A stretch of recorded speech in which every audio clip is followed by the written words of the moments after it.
So everybody, hi everyone. Quick election day update here from where I'm located at the Broward County supervisor of elections. The turnout has not gone the way we as Democrats, those of us who are Democrats, had hoped today for election day in the state.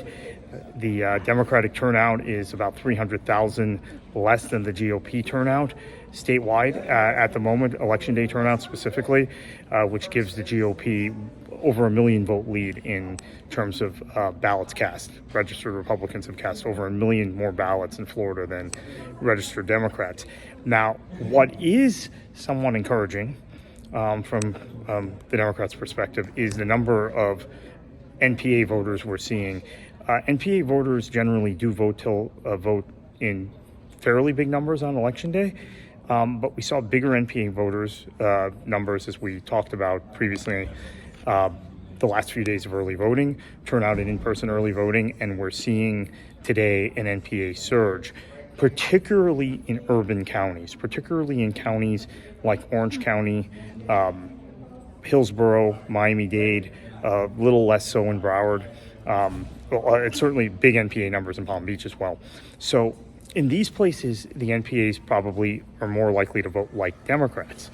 At least that's what the historical data tells us. So while the overall spread between Republicans and Democrats looks terrible right now, I mean, to the point where we've seen some models, including our friend Dave Trotter's model at Voting Trend, give Trump the state by 15 points based on past voting patterns.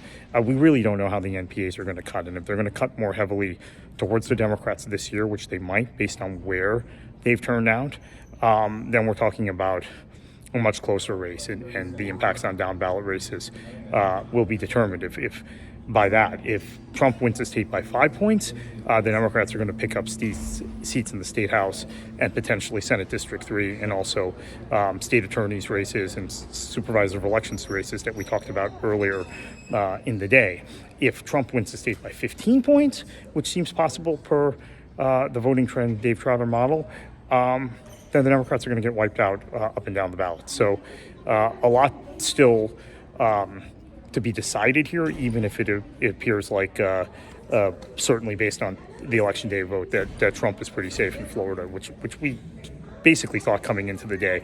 There were some folks like Christopher Bouzy that felt like the Democrats had a chance to win Florida still, but I don't think anyone is thinking that anymore at this point.